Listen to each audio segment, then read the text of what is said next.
Next question, number 11. A Limited wishes to raise additional capital of 30 lakh for meeting its investment plans. The company has 6 lakh in the form of retained earnings available for investment purpose. The following are the further details. Debt equity ratio 30:70. Cost of debt at 11% up to 3 lakh and 40% before tax beyond that. EPS is rupees 50 and dividend payout ratio is decided. Expected growth rate of dividend is rupees is 10%. Current market price per share is rupees 90. Company's tax rate is 30%. Shareholders' personal tax is 20%. Calculate the following: post-tax average cost of additional debt.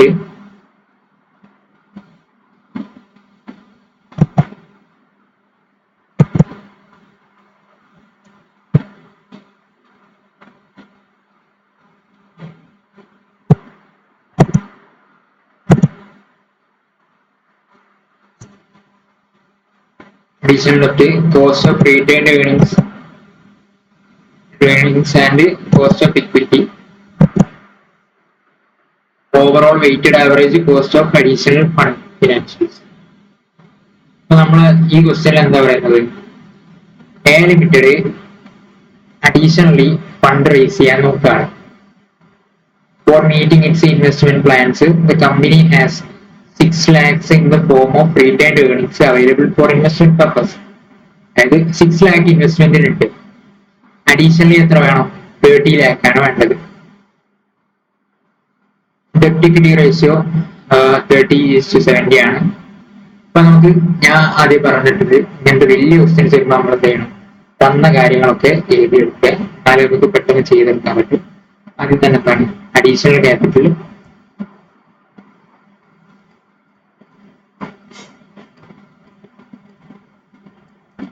Additional capital വേണ്ടത് എത്രയാണ്? 30 lakh. അതിൽ retain earnings 6 lakh നമ്മുടെ കയ്യിൽ already ഉണ്ട്. അപ്പൊ ഇതിന്റെ ബാക്കി എന്ത് മതി? നമുക്ക് ഇൻവെസ്റ്റ്മെന്റ് മതി. 6 lakh ഓൾറെഡി ഉണ്ട്. അഡീഷണലി 30 lakh ആണ് വേണ്ടത്. അതിൽ റീറ്റെയിൻ ഏർണിങ്സ് 6 lakhs ഉണ്ട്. അതിന്റെ ബാക്കി എന്ത് മതി? നമുക്ക് എടുക്കാനുള്ളതുണ്ട്. അതാണ് പറയുന്നത് raise additional capital for meeting investment.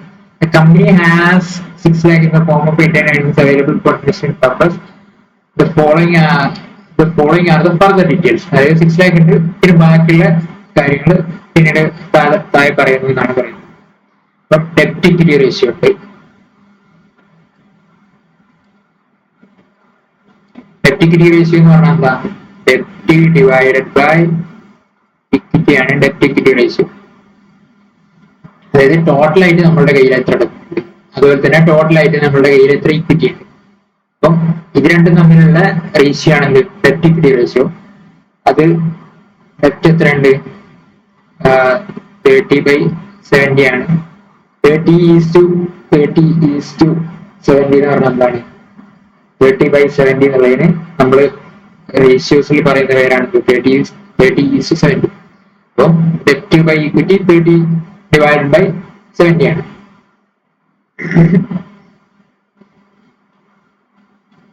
ഇനി cost of ഡെപ്റ്റ് 11% up to 3 lakh and 14% beyond that.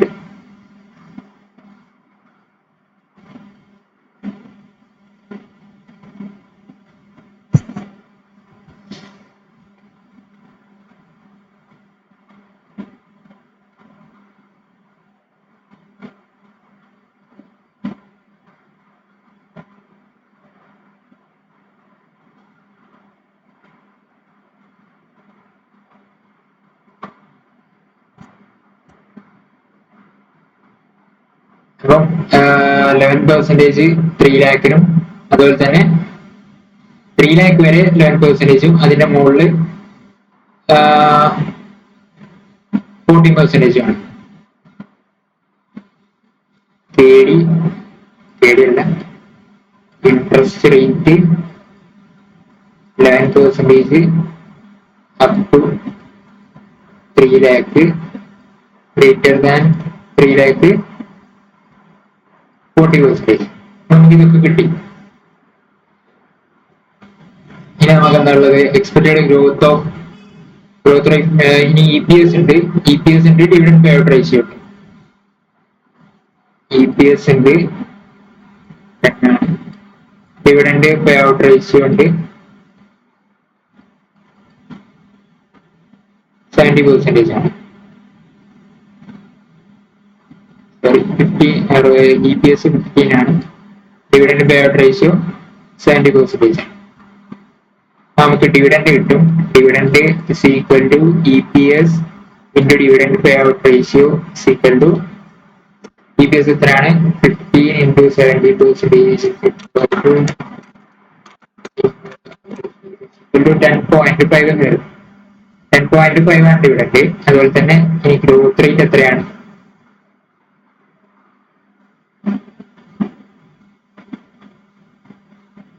Growth rate 10% ആണ്. P0 എത്രയാണ്? 90 ആണ്. Tax rate 30%, personal tax 20%. Okay, അപ്പൊ നമുക്ക് ഇത്രയും ഇൻഫർമേഷൻസ് അവൈലബിൾ ആണ്. ഇതിൽ നിന്ന് നമ്മൾ എന്തൊക്കെയാണ് കണ്ടുപിടിക്കുന്നത്? Post tax average cost of additional ഡെപ്റ്റ്, അതുപോലെ തന്നെ cost of retain earnings and cost of equity. അപ്പൊ ആദ്യം തന്നെ നമുക്ക് എന്ത് കണ്ടുപിടിക്കണം? ഈ ഡെപ്റ്റ് എത്രയുള്ളതെന്ന് കണ്ടുപിടിക്കണം. അപ്പൊ നമ്മുടെ ക്വസ്റ്റ്യൻ പറഞ്ഞിട്ടുണ്ട് ഡെപ്റ്റ് ടു ഇക്വിറ്റി റേഷ്യോ എത്രയാണ്?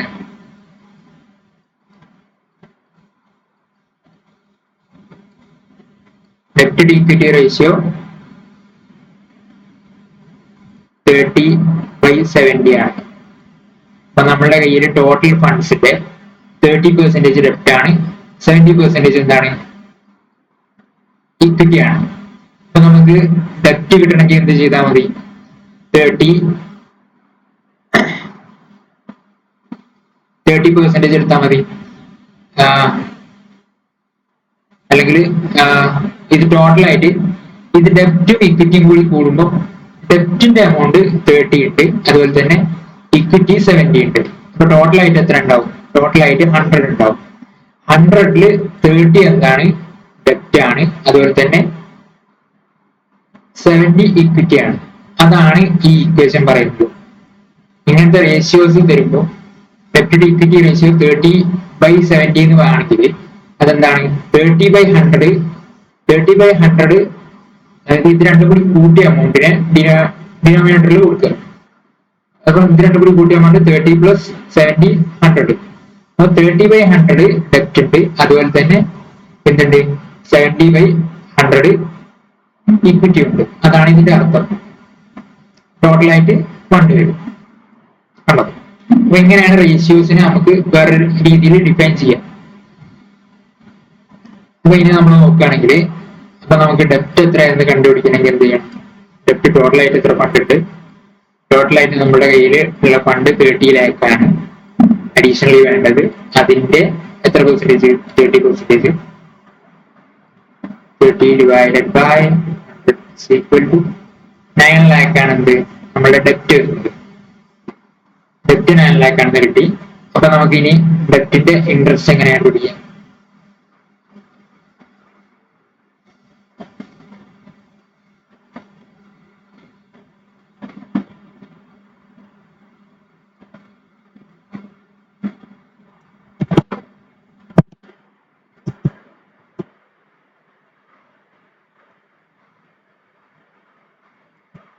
അതിനു മുമ്പ്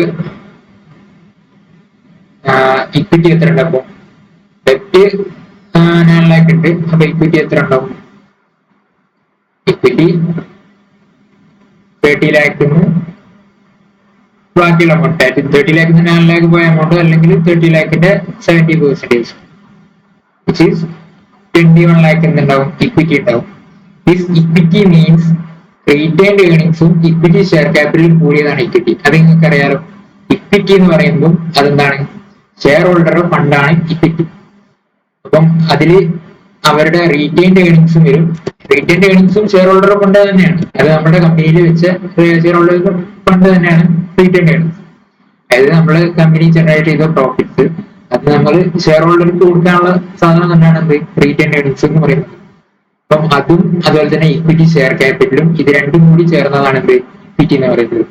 അപ്പം ഈ ഇക്വിറ്റിയിൽ എന്ത് വരും റീറ്റെയിൻഡ് ഏർണിങ്സ് വരും. അപ്പൊ ബാക്കിയുള്ള എമൗണ്ട് ആയിരിക്കും എന്ത് ഷെയർ ക്യാപിറ്റലിൽ വരുന്നത്. ഇപ്പൊ 21 ലാഖിന്ന് എത്ര ലാഖാണ് നമ്മളെ ഇക്വിറ്റി റീറ്റെയിൻഡ് ഏർണിങ്സ് വരുന്നത് 6 ലാക്സ്. 6 ലാക്സ് കുറച്ചാൽ എത്ര വരും 15 ലാഖ് എന്നാണ് എന്ത് ഇക്വിറ്റി ഷെയർ ക്യാപിറ്റൽ വരുന്നത് 15 ലാഖ് ആണ്. റീറ്റെയിൻഡ് ഏർണിങ്സ് 6 ലാക്സ് ആണ്. അപ്പൊ നമുക്ക് എല്ലാ നമ്മുടെ ക്യാപിറ്റൽ സ്ട്രക്ചർ മുഴുവനായിട്ട് കിട്ടി.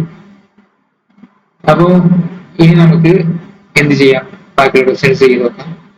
അപ്പൊ നമ്മളെ ഡെപ്റ്റ് ആദ്യം തന്നെ KD കണ്ടുപിടിക്കാം.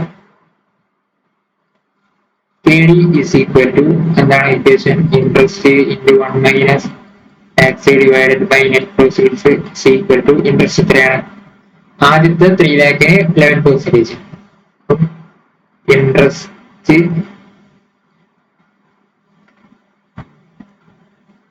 ശരിക്കും നിങ്ങൾ എക്സാമിന് കൊടുക്കുമ്പോൾ വർക്കിംഗ് നോട്ട് ആയിട്ട് കൊടുക്കാൻ ശ്രമിക്കുക.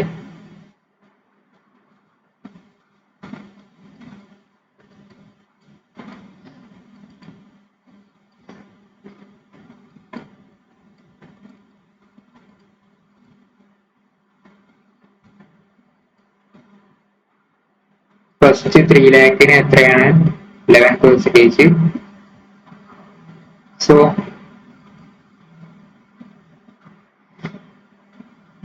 33,000 rupees.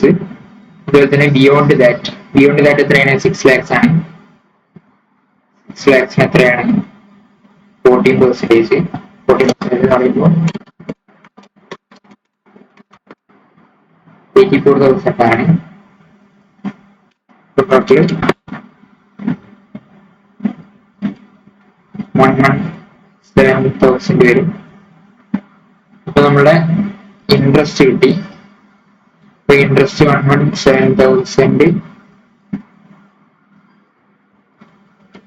into 1 minus 0.3 divided by net proceeds എത്രയാണ് 9 lakh ആണ് into 70% divided by 9 lakh is equal to 9.1% എന്ന് വരും. കോസ്റ്റ് ഓഫ് ഡെപ്റ്റ് കിട്ടി എത്രയാണ് 9.1%.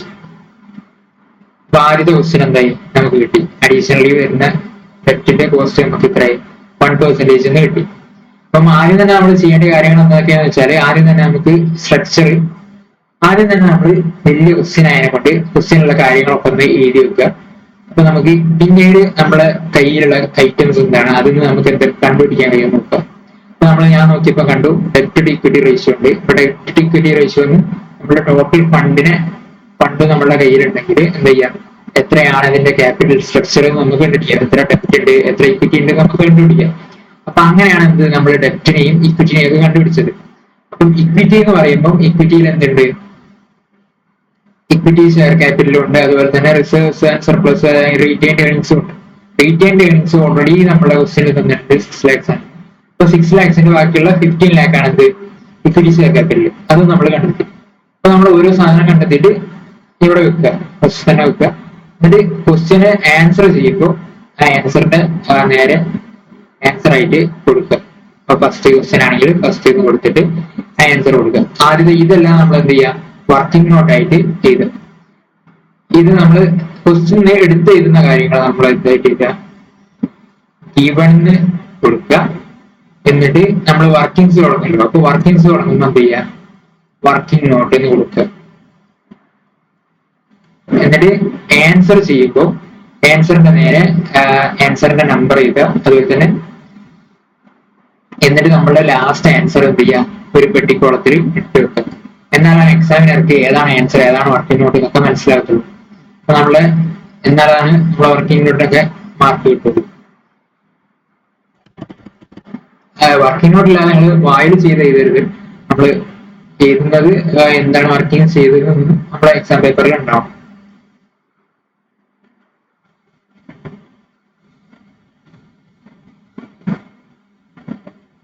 നമുക്കിനി രണ്ടാമത്തെ നോക്കാം. രണ്ടാമത്തെ എന്താണ്? ക്വസ്റ്റ്യൻ രണ്ടാമത്തെ എന്താ പറയുന്നത്?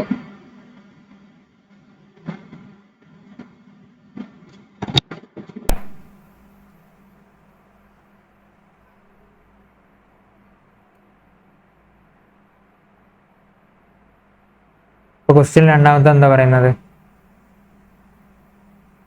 Cost of retained earnings and cost of equity. Cost of retained earnings കണ്ടുപിടിക്കണം, കോസ്റ്റ് ഓഫ് ഇക്വിറ്റിയും കണ്ടുപിടിക്കണം. കോസ്റ്റ് ഓഫ് ഇക്വിറ്റി നമുക്ക് ആദ്യം കണ്ടുപിടിക്കാം, എന്നിട്ട് റീറ്റെയിൻഡ് ഏർണിംഗ്സ് കണ്ടുപിടിക്കാം. അപ്പോൾ കോസ്റ്റ് ഓഫ് ഇക്വിറ്റി എങ്ങനെയാണ് കണ്ടുപിടിക്കുക? Cost of equity is equal to D1 divided by P0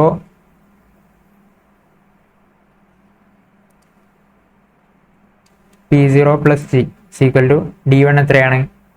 dividend എത്രയാണ്? നമ്മൾ കണ്ടുപിടിച്ചിട്ടുണ്ട് ഡിവിഡൻഡ് എത്രയാണ്. ഡിവിഡൻഡ്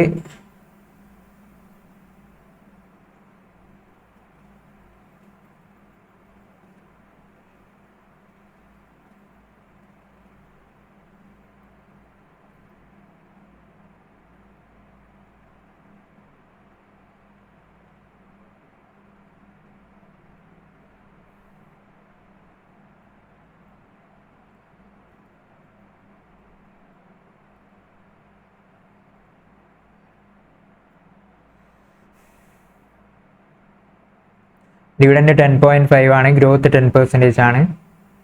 അപ്പം ഡിവിഡൻഡ് എത്രയാണ്? 10.5.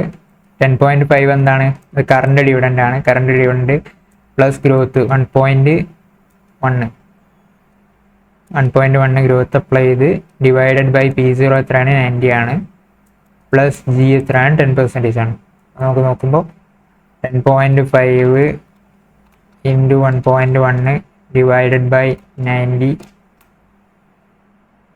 12.83 plus 10% is equal to 22.83% ആണെന്ത് KE വരുന്നത്. അപ്പം ഇനി KRE എങ്ങനെ കണ്ടുപിടിക്കാം? KRE is equal to നമ്മളുടെ KE into 1 minus personal tax into 1 minus brokerage. ഇങ്ങനെയാണ് ഇക്വേഷൻ വരുന്നത്. നമ്മൾ ഇതൊക്കെ ഇക്വേഷൻ എങ്ങനെയാണ് വരുന്നത്? ഇതിൻ്റെ കാര്യങ്ങളൊക്കെ നമ്മൾ നോക്കിയതാണ്. K ഇൻറ്റു 1 മൈനസ് TP എത്രയാണ്? Personal tax saving. Personal tax saving നമ്മൾ ഓൾറെഡി പറഞ്ഞാണ് എത്രയാണ്? 20% ആണ്. അപ്പോൾ 22.83 into personal tax saving 1 minus 0.2 equal to 22.83 into 80% is equal to 18.264% വരും. അപ്പം കോസ്റ്റ് ഓഫ് റീറ്റെയിൻഡ് ഏർണിങ്സും കിട്ടി, കോസ്റ്റ് ഓഫ് ഇക്വിറ്റിയും കിട്ടി, അപ്പോൾ എല്ലാം കിട്ടി. ഇനി നമുക്ക് എന്താണ് ക്വസ്റ്റ്യൻ ചോദിക്കുന്നത്? ഓവറോൾ കോസ്റ്റ് ഓഫ് ക്യാപിറ്റലാണ് ചോദിക്കുന്നത്. KO equal to KWACC is equal to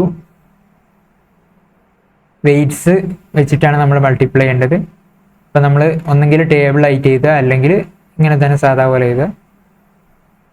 KE into weight of KE plus KD into weight of KD plus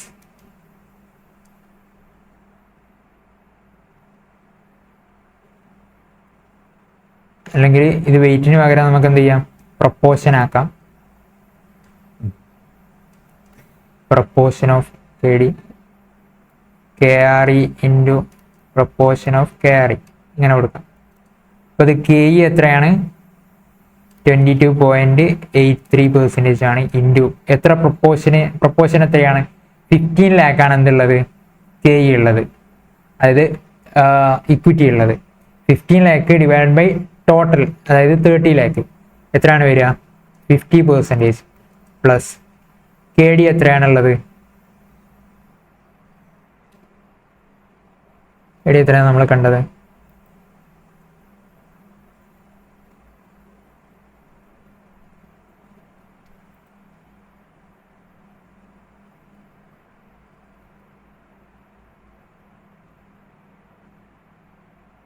%9.1 ആണ്. സോ 9.1% ഇൻറ്റു എത്രയാണ് KD ഉള്ളത്?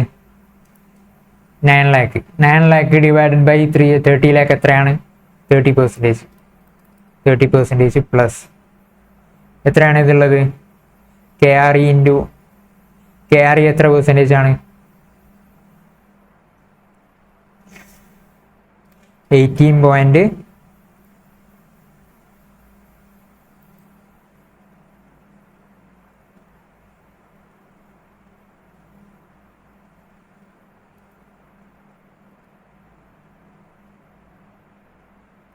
264% ആണ്.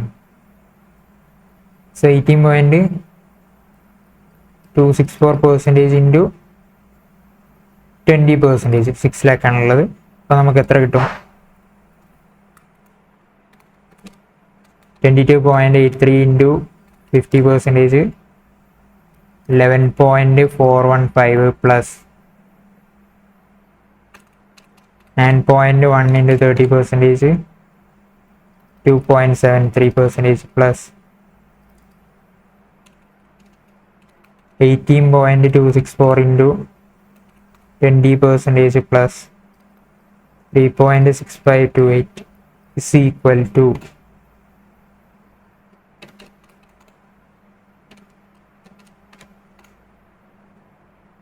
17.7978 എന്ന് വരും. ഇപ്പോൾ നമുക്ക് 78 കൊടുക്കാം. 17.78% ആണ് എന്ത് നമ്മുടെ ഓവറോൾ കോസ്റ്റ് ഓഫ് ക്യാപിറ്റൽ വരുന്നത്. അപ്പോൾ നമുക്ക് എന്ത് കിട്ടി? എല്ലാ കാര്യങ്ങളും കിട്ടി. അപ്പോൾ ഇങ്ങനെയാണ് നമുക്ക് ചെയ്യേണ്ടത്. അപ്പോൾ ഈ ഞാൻ പറഞ്ഞ കാര്യങ്ങളൊക്കെ ഇമ്പോർട്ടൻ്റ് ആയിട്ടുള്ള കാര്യങ്ങളാണ്. ഇതിൻ്റെ ഇടയിൽ സൗണ്ട് എന്ന് ചെറുങ്ങനെ ക്രാക്ക് ആയിട്ടുണ്ടാവും. അത് മൈക്കിൻ്റെ ഒരു കണക്ടിവിറ്റി ഇഷ്യൂ ആയിരുന്നു. ഇപ്പോൾ റെഡി ആയിട്ടുണ്ടാകുമെന്ന് വിചാരിക്കുന്നു.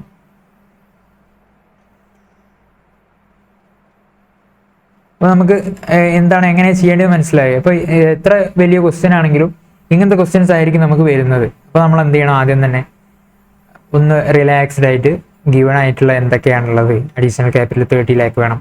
അതിൽ retained earnings, meeting investment plans, the company has 6 lakhs in the form of return earnings available for investment purpose. അതായത് 6 lakh ഇൻവെസ്റ്റ്മെന്റ് പർപ്പസിന് ഉണ്ട്. അപ്പം 30 lakh ആണ് ടോട്ടൽ വേണ്ടത്. അതിൽ 6 lakh നമ്മുടെ കയ്യിലുണ്ട്. ഇനി ബാക്കിയുള്ള എമൗണ്ട് നോക്കിയാൽ മതി. അപ്പോൾ അങ്ങനെ വെച്ചിട്ട് അപ്പോൾ റീറ്റെയിൻ ഏർണിങ്സ് 6 lakhs എന്ന് കിട്ടി. അപ്പോൾ ബാക്കിയുള്ളത് ഡെപ്റ്റ് ഇക്വിറ്റി റേഷ്യോ തന്നിട്ടുണ്ട്. ഡെപ്റ്റ് ഇക്വിറ്റി റേഷ്യോ നമുക്ക് എന്താണെന്ന് അറിയാം. അപ്പോൾ അത് വെച്ചിട്ട് നമ്മൾ കണ്ടുപിടിച്ചു. അപ്പോൾ അങ്ങനെ കണ്ടുപിടിക്കുക. എന്നിട്ട് ഇൻട്രസ്റ്റ് റേറ്റ് കണ്ടുപിടിച്ചു. അതുപോലെ തന്നെ EPS, ഡിവിഡൻഡ്, ഇതെല്ലാം നമുക്ക് അറിയുന്ന കാര്യങ്ങൾ തന്നെയാണ്. എന്നാലും നിങ്ങൾ ഈ ക്വസ്റ്റ്യൻ വായിച്ചൊന്ന് മനസ്സിലാക്കണം. അപ്പോൾ അതാണ് ആദ്യം വരുന്ന ടാസ്ക്. ക്വസ്റ്റ്യൻ വായിച്ച് മനസ്സിലാക്കിയാൽ പിന്നെ വലിയ പണിയൊന്നുമില്ല. നമ്മൾ ജസ്റ്റ് ഗിവണെ കൊടുക്കുക, എന്നിട്ട് എന്തൊക്കെയാണോ നമുക്ക് അറിയുന്നത് അപ്പോൾ അത് വെച്ച് നോക്കുമ്പോൾ തന്നെ നമുക്ക് ഓട്ടോമാറ്റിക്കലി വന്നോളും. ഇപ്പോൾ ഇനി നമുക്ക് നെക്സ്റ്റ് നോക്കാം. ഇനി question number 12. PQR Limited has the following capital structure as on 31st ഒക്ടോബറിന് ഈ ക്യാപിറ്റൽ സ്ട്രക്ചർ ആണുള്ളത്. Equity share capital 2 lakh shares of ₹10 each, 20 lakh. Reserves and surplus 20 lakh. 12% preference share capital 10 lakh. 9% debentures 30 lakh. Total 80 lakh ഉണ്ട്. അപ്പം ഇനി market price of equity share is ₹30. It is expected that the company will pay next year A dividend of ₹3 per share, which will grow at the rate of 7% for each year. Assume 40% income tax rate. Compute weighted average cost of capital using the market value weights. ഇതൊരു important question ആണ്. ഇത് നമ്മുടെ cost of weighted average cost of capital കണ്ടുപിടിക്കാനുള്ള question ആണ്. അപ്പോൾ ആദ്യം തന്നെ ഇത് ഏത് രീതിയിലാണ്? മാർക്കറ്റ് വാല്യൂ ബേസിലാണ് ഇത് എടുക്കേണ്ടത്. മാർക്കറ്റ് വാല്യൂ വെയ്റ്റ്സിൽ. അപ്പോൾ നമുക്ക് ക്വസ്റ്റ്യൻ നോക്കാം. PQR Limited equity share capital. ആദ്യം തന്നെ നമുക്ക് എന്തൊക്കെയാണ് തന്നിട്ടുള്ളത് ക്വസ്റ്റ്യനിൽ? ഇക്വിറ്റി ഷെയർ ക്യാപിറ്റൽ തന്നിട്ടുണ്ട് 20 lakh. അതുപോലെ തന്നെ റിസർവ്സ് ആൻഡ് സർപ്ലസ് തന്നിട്ടുണ്ട് 20 lakh. 12% പ്രിഫറൻസ് തന്നിട്ടുണ്ട് 10 lakh 9% ഡിബഞ്ചേഴ്സ് വന്നിട്ടുണ്ട് 30 lakh.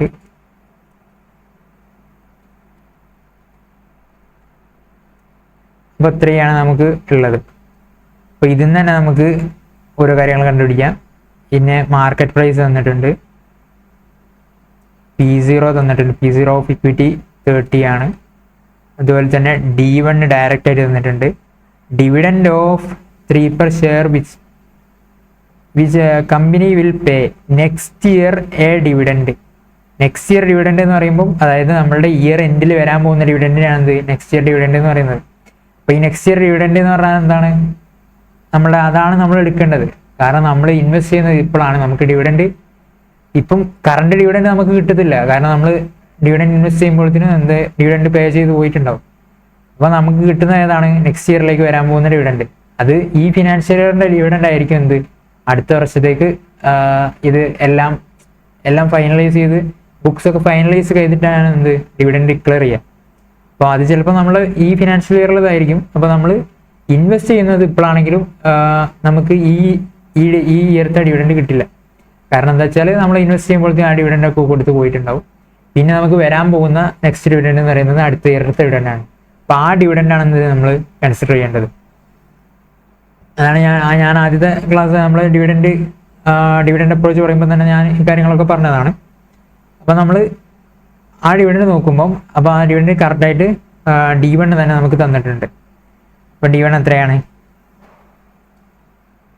₹3 ആണ് ഡിവിഡൻഡ്. അപ്പം ഗ്രോത്ത് 7% ആണ്. ടാക്സ് എത്രയാണ്, 40%. അപ്പോൾ ഇത് വെച്ച് നമുക്ക് എന്ത് ചെയ്യാം, കാൽക്കുലേറ്റ് ചെയ്യാം. അപ്പോൾ ഇനി ഞാൻ കുറച്ച് സിമ്പിളായിട്ടുള്ള മെത്തേഡ്സ് പറഞ്ഞുതരാം. ഇതിൽ നമുക്ക് 12% പ്രിഫറൻസ് ഷെയർ 10 lakhൻ്റെ ഉണ്ട്. അപ്പം അതിൻ്റെ KP എത്രയാണ് വരിക, ഫസ്റ്റ് ഓഫ് പ്രിഫറൻസ് ഷെയർ എന്ന് പറഞ്ഞാൽ എന്താണ്, preference dividend divided by net proceeds. അപ്പോൾ ഇതിന് നിങ്ങൾ എന്ത് ചെയ്യണ്ട, 12%. അപ്പോൾ നമ്മൾ ഇതെങ്ങനെ കണ്ടുപിടിക്കുക, 10 lakh ആണ്. 10 lakhൻ്റെ മുകളിൽ എത്രയാണ്, 12%. 12% വെച്ചിട്ട് 1,20,000 ഡിവിഡൻഡ് ഉണ്ടാവും. ഡിവൈഡഡ് ബൈ 10 lakh ആണ് നെറ്റ് പ്രൊസീഡ്സ് എന്ന് വെച്ചിട്ട് നമുക്ക് എന്ത് കിട്ടും, 12% ആണ് എന്ത് കിട്ടുക, KP കിട്ടുക. ഇത് ഓൾറെഡി നമുക്കറിയുന്ന സാധനമാണ്. കാരണം ഇത് ആഫ്റ്റർ ടാക്സ് ആയതിനെ കൊണ്ട് തന്നെ നമുക്ക് വേറെ ടാക്സിൻ്റെ അഡ്ജസ്റ്റ്മെൻറ്റ് ഒന്നും വരുത്താനില്ല. ഈ മുകളിൽ വരുന്ന സാധനം എന്താണ്, ഈ ഇൻട്രസ്റ്റ് ആണ്. അതായത് ഇൻറ്റു 12% അടിച്ചിട്ട് വരുന്നതാണ് ഇൻട്രസ്റ്റ്. ഡിവൈഡഡ് ബൈ 10 lakh ഇവിടെ വരുന്നുണ്ട്. അപ്പോൾ കണ്ടോ, ഇത് ഈക്വേഷൻ വരുമ്പോൾ എന്താ വെച്ചാൽ 10 lakh into 12% divided by 10 lakh ആണ് ഇക്വേഷൻ. ഇതെന്തിനാണ് നമ്മൾ ഇങ്ങനെ വെറുതെ ചെയ്യുന്നത്, ഇത് ഡിവിഷനിലും നോമിനേറ്ററിലും ഡിനോമിനേറ്ററിലും ഒരേ സംഖ്യ തന്നെയാണ് ഉള്ളത്. അപ്പോൾ ഇത് നേരെ നമുക്ക് ഈ 12% തന്നെ എടുത്താൽ മതി. കാരണം ഇങ്ങനെ പ്രിഫറൻസ് ഡിവിഡൻഡ് ഇത്ര % ആണെന്ന് പറയുകയാണെങ്കിൽ, ഇറഡീമബിൾ ആണെങ്കിൽ നമ്മൾ എന്ത് ചെയ്താൽ മതി, ജസ്റ്റ് ആ എമൗണ്ട് ഇത് എത്രയാണ് % അത് മാത്രം എടുത്താൽ മതി. വേറെ നമ്മളെ നെറ്റ് പ്രൊസീഡ്സ് ഒന്നും മാറുന്നില്ലെങ്കിൽ, നെറ്റ് പ്രൊസീഡ്സ് മാറുന്നുണ്ടെങ്കിൽ നമ്മൾ എന്ത് ചെയ്യണം, മാറ്റേണ്ടി വരും.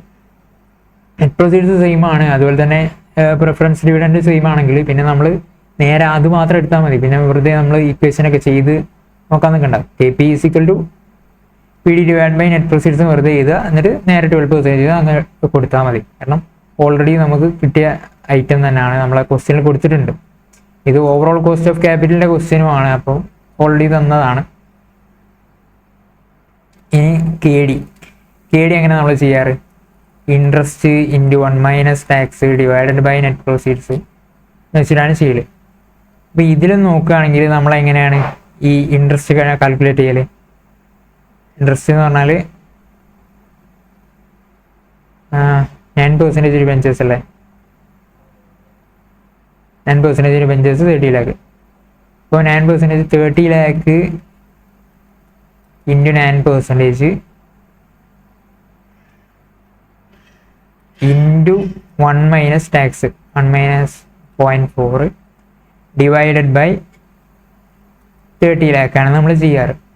ഇതെന്തിനാ പിന്നെ നമ്മളിങ്ങനെ ചെയ്യുന്നത്, കണ്ടോ, ഇതും 30 ലാക്ക്, ഇതും 30 ലാക്ക്. വെട്ടിപ്പോയി നമ്മൾ നേരെ എന്ത് ചെയ്താൽ മതി, 9% ഇൻറ്റു 1 മൈനസ് 0.4 ചെയ്താൽ തന്നെ നമുക്ക് എന്ത് കിട്ടും, ആൻസർ കിട്ടും. അപ്പം നമ്മൾ വെറുതെ മൾട്ടിപ്ലൈ ചെയ്ത് ഡിവൈഡ് ചെയ്ത് കളിക്കേണ്ട ആവശ്യമില്ല. അപ്പം 9 ഇൻറ്റു 60% ഈക്വൽ ടു 5.4%. അപ്പം നമുക്ക് നേരെ അടിച്ചു കൊടുത്താൽ തന്നെ നമുക്ക് ആൻസർ കിട്ടും. അപ്പം നമ്മൾ MCQ ഒക്കെ വരുമ്പോൾ പെട്ടെന്ന് ഈ ഇക്വേഷൻ എങ്ങനെ കൊടുത്താൽ പെട്ടെന്ന് ആൻസർ കിട്ടും. അൺലെസ് നെറ്റ് പ്രൊസീഡ്സ് ചേഞ്ച് ആവുന്ന വരെ, നെറ്റ് പ്രൊസീഡ്സും അല്ലെങ്കിൽ ഇൻട്രസ്റ്റ് റേറ്റോ സ്പ്ലിറ്റ് ചെയ്ത് ചേഞ്ച് ആവുന്നുണ്ടെങ്കിൽ നമുക്കിത് എടുക്കാൻ കഴിയില്ല. നമ്മൾ നേരത്തെ കണ്ട കേസില്ലേ, അതായത് up to 2 lakh 15%, after that 20% ഒക്കെ പറഞ്ഞാൽ അങ്ങനെ റേറ്റ് മാറുന്നുണ്ടെങ്കിൽ നമുക്ക് ആ കേസിൽ ഇതെടുക്കാൻ കഴിയില്ല. അതായത് നെറ്റ് പ്രൊസീഡ്സിന് കറക്റ്റ് ആയിട്ടുള്ള എമൗണ്ടിലല്ല എന്ത് വരുന്നത്, ഇൻട്രസ്റ്റ് വരുന്നത്. അപ്പം അതിനെ കൊണ്ട് നമുക്ക് എടുക്കാൻ കഴിയില്ല. അപ്പം സാധാരണ ഒരു കേസ് ആണെങ്കിൽ, ഇങ്ങനത്തെ ഒരു കേസ് ആണെങ്കിൽ നമ്മൾ എന്ത് ചെയ്താൽ മതി, ഡെപ്റ്റ് നമ്മൾ പ്രീ ടാക്സിലായിരിക്കും തന്നിട്ടുണ്ടാവുക, അത് നേരെ പോസ്റ്റ് ടാക്സിലേക്ക് അതിൻ്റെ കോസ്റ്റ് കൺവേർട്ട് ചെയ്യാം.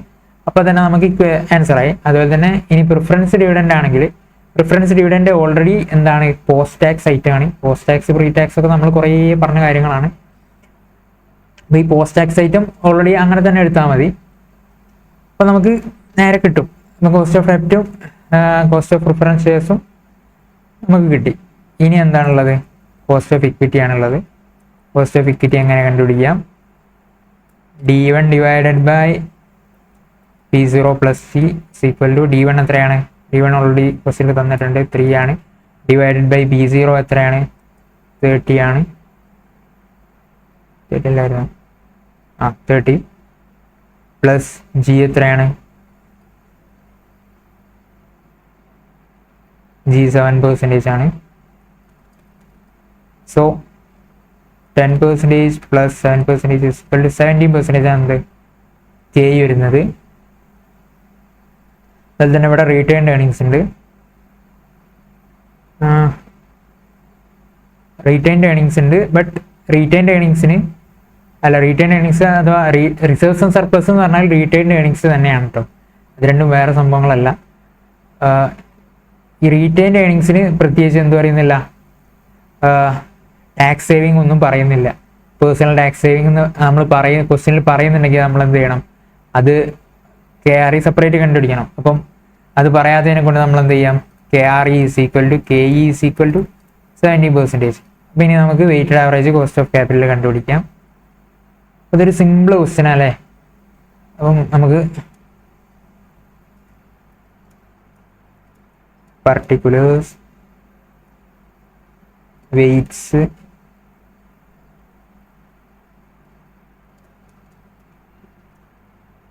percentage of weights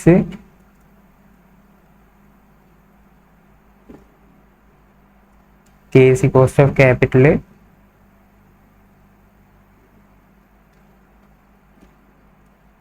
product. ആദ്യം തന്നെ നമുക്ക് എന്തിൻ്റെ കണ്ടുപിടിക്കാം,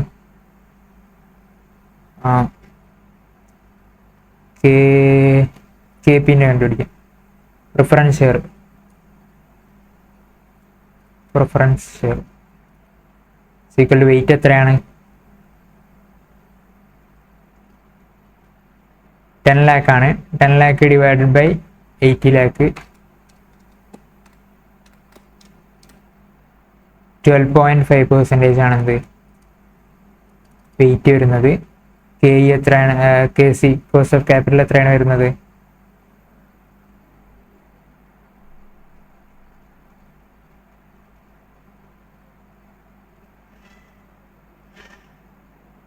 12% ആണ് വരുന്നത്.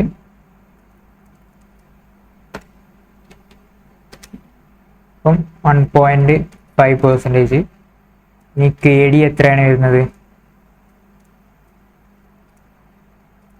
കോസ്റ്റ് ഓഫ് ഡെപ്റ്റ് KD 30 lakhs ആണുള്ളത്. 30 lakhs ഡിവൈഡ് ബൈ 8 lakhs 37.5%. എത്രയാണ് കോസ്റ്റ് ഓഫ് ഡെപ്റ്റ് വരുന്നത്, 5.4%.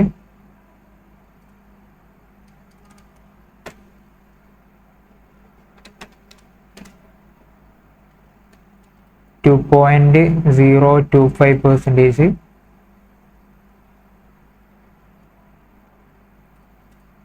അതുപോലെ തന്നെ ഇനി നെക്സ്റ്റ് കോസ്റ്റ് ഓഫ് ഇക്വിറ്റി.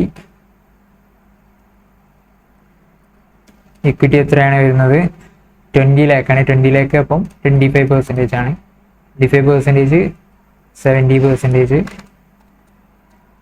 25% 4.25%. അതുപോലെ തന്നെ KRE എത്രയാണ്? 25% തന്നെയാണുള്ളത്. 70% തന്നെയാണ് കോസ്റ്റ് ഓഫ് ക്യാപിറ്റൽ. 4.25% തന്നെയാണ്. പിന്നെ ടോട്ടലായിട്ട് product or weighted average total എത്രയാണുള്ളത്?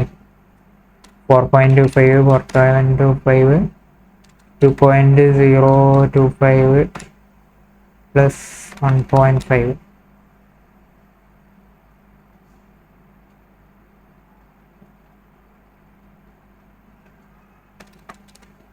1.5 plus 2.025. 1.5 plus 2.025 plus 4.25 plus 4.25. 12.025%.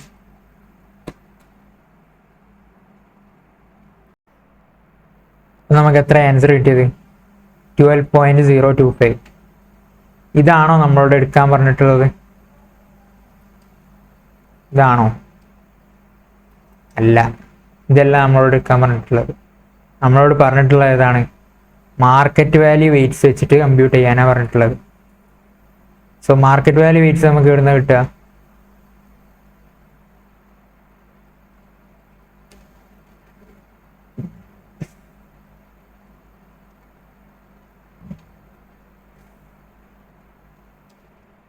ഇത് ബുക്ക് വാല്യൂ വെയ്റ്റ്സ് വെച്ച് കമ്പ്യൂട്ട് ചെയ്തതാണ്. ഇതല്ല നമ്മളുടെ ആൻസർ. ആൻസർ എങ്ങനെയാണ് വരിക? Answer market value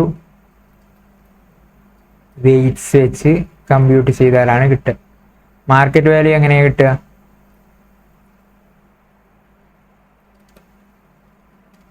particulars weights KE.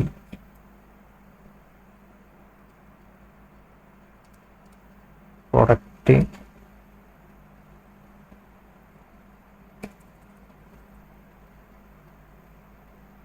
ഇപ്പോൾ മാർക്കറ്റ് വാല്യൂ നമുക്ക് എങ്ങനെ കിട്ടുക?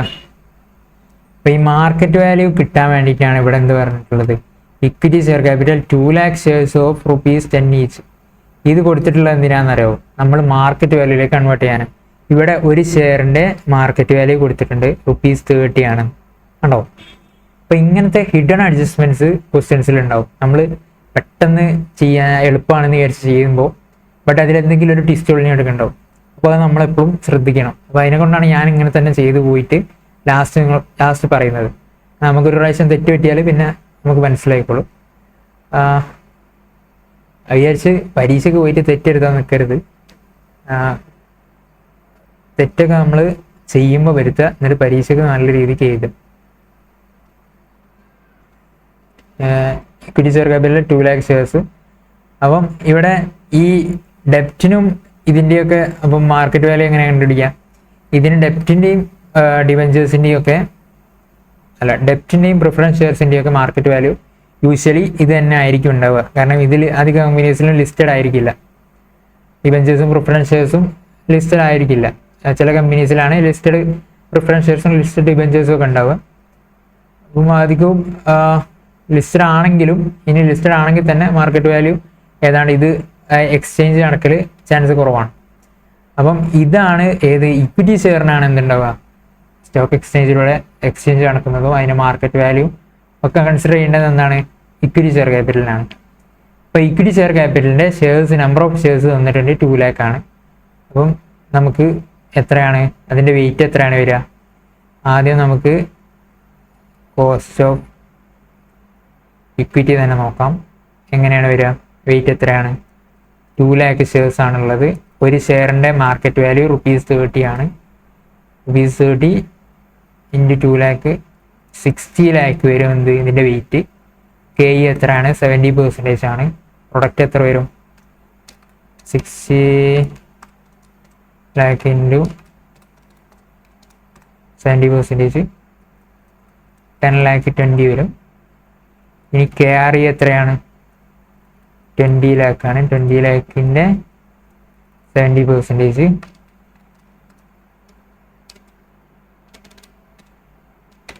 70%, 3,40,000.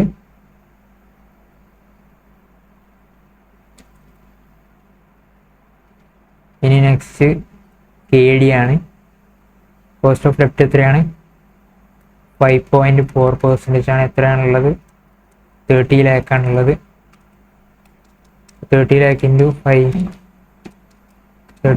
5.4%, 1,62,000 വരും. ഇനി കെ പി എത്രയാണ്? 10 ലാക്കാണ് വെയിറ്റ് ഉള്ളത്.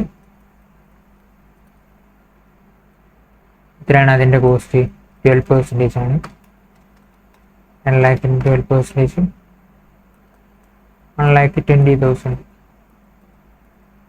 നമുക്ക് ടോട്ടൽ എത്ര വരും?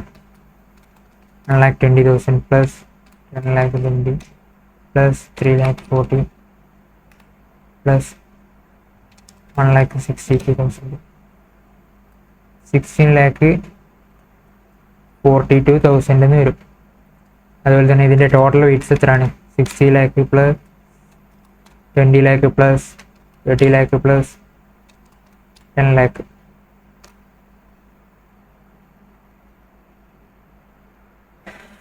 ദാറ്റ് ഈസ് 1,20,00,000 ലാക്കാണ് നമ്മളുടെ ടോട്ടൽ ആയിട്ടുള്ള ഫണ്ട്സ് ഉള്ളത്. 60 lakh 42,000 divided by 1,20,00,000 is equal to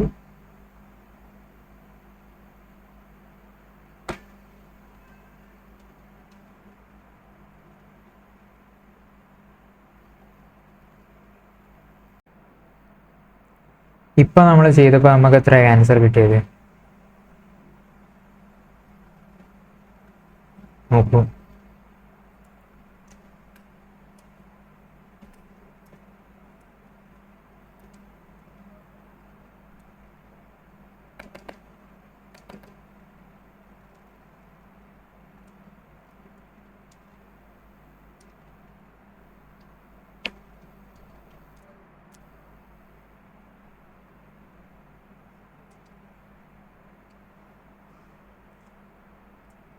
$16,42,000 divided by 1,20,00,000 is equal to 13.683% ആണ് കിട്ടിയത്. അപ്പം ഇതുമല്ല ആൻസർ. ഇനി ഇതിൽ വേറൊരു ടെസ്റ്റും കൂടി ഉണ്ട്. എന്താണെന്ന് വെച്ചാൽ നമ്മളുടെ ഒരു ഷെയറിൻ്റെ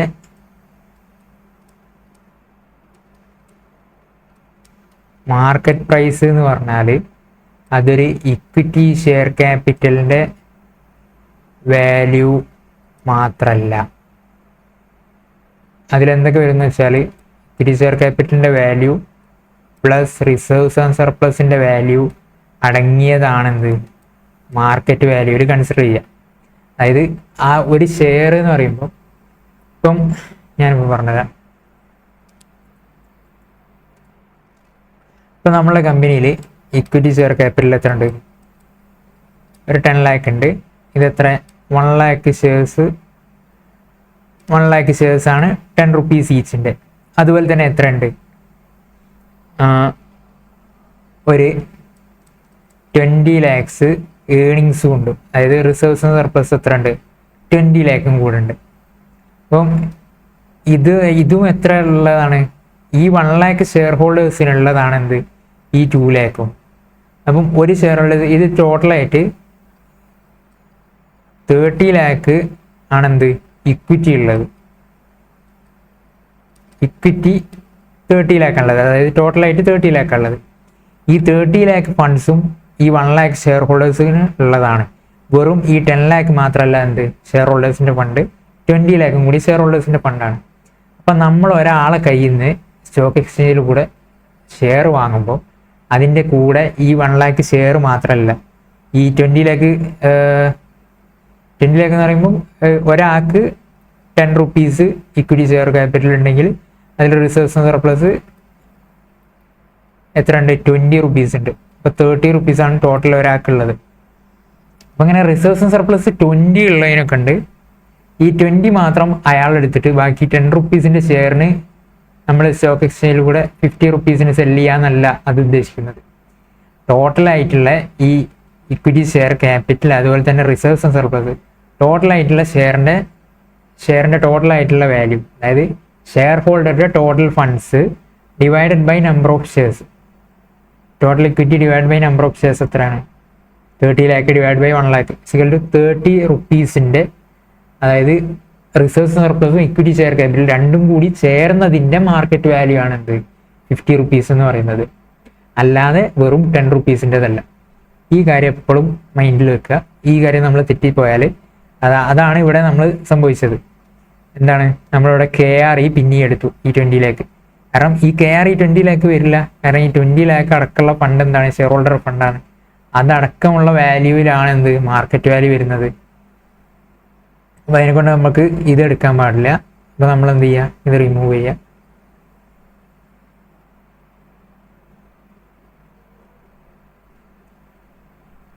റിമൂവ് ചെയ്ത് കഴിഞ്ഞാൽ എത്രയാണ് വരുന്നത്? 1 crore ആണ് എമൗണ്ട് ഉള്ളത്. അതുപോലെ തന്നെ 10,20,000 plus 1,62,000 plus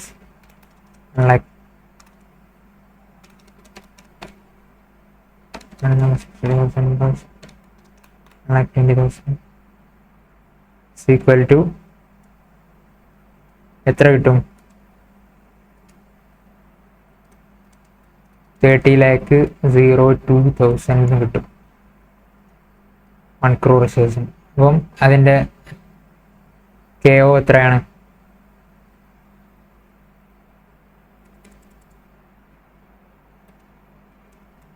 KO is equal to 30,02,000 divided by 1 crore is equal to 13.02% ആണ് എന്ത് വരുന്നത്? ഓവറോൾ കോസ്റ്റ് ഓഫ് ക്യാപിറ്റൽ 13.02 ആണ് വരുന്നത്. അപ്പോൾ ഇത് കണ്ടോ, നമ്മൾ 3 പ്രാവശ്യ നമ്മൾ ചെയ്തിട്ടാണ് നമുക്ക് ഇങ്ങനെ കിട്ടിയത്. ഇത് ഞാൻ നിങ്ങൾക്ക് തെറ്റുകൾ ഇങ്ങനെ റോങ് ആയിട്ട് ചെയ്യരുതെന്ന് പറയാൻ വേണ്ടി ഇങ്ങനെ ചെയ്തതാണ്. അപ്പോൾ നമ്മൾ ഒരിക്കലും എന്ത് ചെയ്യരുത്? ക്വസ്റ്റ്യൻ എന്താണെന്ന് വരേക്ക് വായിച്ച് മനസ്സിലാക്കിയിട്ട് അതനുസരിച്ച് ചെയ്യാം. മാർക്കറ്റ് വാല്യൂ ചോദിച്ചാൽ നമ്മൾ ബുക്ക് വാല്യൂ ചെയ്താൽ ആൻസർ ഫുള്ള് തെറ്റി. മാർക്കറ്റ് വാല്യൂ തന്നെ എന്താണ്? KEൻ്റെ വാല്യൂ എന്ന് പറയുന്നത്, അതായത് KEൻ്റെ ഒരു ഷെയറിൻ്റെ മാർക്കറ്റ് വാല്യൂ എന്ന് പറയുന്നത്, മാർക്കറ്റ് വാല്യൂ ഓഫ് 1 ഷെയർ എന്ന് പറയുന്നത് എന്താണ്? അത് equity share capital plus reserves and സർപ്ലസിൻ്റെ വാല്യൂ ആണ്. അല്ലാതെ വെറും ഇക്വിറ്റി ഷെയർ ക്യാപിറ്റലിൻ്റെ വാല്യൂ മാത്രമല്ല. അപ്പോൾ അതും നിങ്ങൾ എന്തെങ്കിലും മനസ്സ് വെക്കുക, ഇതൊക്കെ ഒന്ന് ഓർമ്മിച്ച് വെക്കുക. Okay. When market value weights are used, reserves and surplus retained earnings need not be considered separately. ഇത് കണ്ടോ, ഇതാണ് നോട്ടിൽ കൊടുത്തിട്ടുണ്ട്. കാരണം എന്താണെന്ന് വെച്ചാൽ നമ്മൾ ഓൾറെഡി ഈ റീറ്റെയിൻഡ് ഏർണിങ്സിൻ്റെയും കൂടി വാല്യൂ ആണ് എന്ത്? നമ്മൾ സ്റ്റോക്ക് എക്സ്ചേഞ്ചിൽ കിട്ടുന്ന ആ ഷെയർ എന്ന് പറയുന്നത്. ഇപ്പോൾ നിങ്ങൾ ഒരു ബ്രോക്കറെ കയ്യിൽ നോക്കുകയാണെങ്കിൽ, ഇപ്പോൾ ഒരു ഗ്രോയിലൊക്കെ നമ്മൾ പോയി നോക്കുകയാണെങ്കിൽ അതിൽ കാണാം ബുക്ക് വാല്യൂ എന്ന് പറഞ്ഞിട്ട് എത്ര ഉണ്ടാവും? ഒരു 25.2 എന്നൊക്കെ പറഞ്ഞിട്ട് ബുക്ക് വാല്യൂ ഉണ്ടാവും. ഫേസ് വാല്യൂ എത്ര ഉണ്ടാവുള്ളൂ? 10 rupees ഉണ്ടാവുള്ളൂ. അതിൻ്റെ മാർക്കറ്റ് വാല്യൂ ചിലപ്പം ഒരു 100 rupees ആയിരിക്കും, അതായത് മാർക്കറ്റിൽ സെയിൽ ചെയ്യുന്ന വാല്യൂ. ഈ ബുക്ക് വാല്യൂ എന്നുള്ളതിനെ കൊണ്ട് ഉദ്ദേശിക്കുന്നത് അത് ഈ ഫേസ് വാല്യൂ 100 rupees ഉള്ള ഷെയർ, ഫേസ് വാല്യൂ 100 rupees ഉള്ള, അതായത് ഇതാണ് ഇക്വിറ്റി ഷെയർ ക്യാപിറ്റൽ. ഇതെന്താണ്? Equity share capital plus reserves and surplus കൂടിയ എമൗണ്ട്, അതിനെയാണ് എന്ത്? ബുക്ക് വാല്യൂ എന്ന് പറയുന്നത്. ഈ ബുക്ക് വാല്യൂ ഉള്ള ഷെയറിന് നമുക്ക് എന്തുണ്ട്? മാർക്കറ്റിൽ 100 rupees ഉണ്ട്.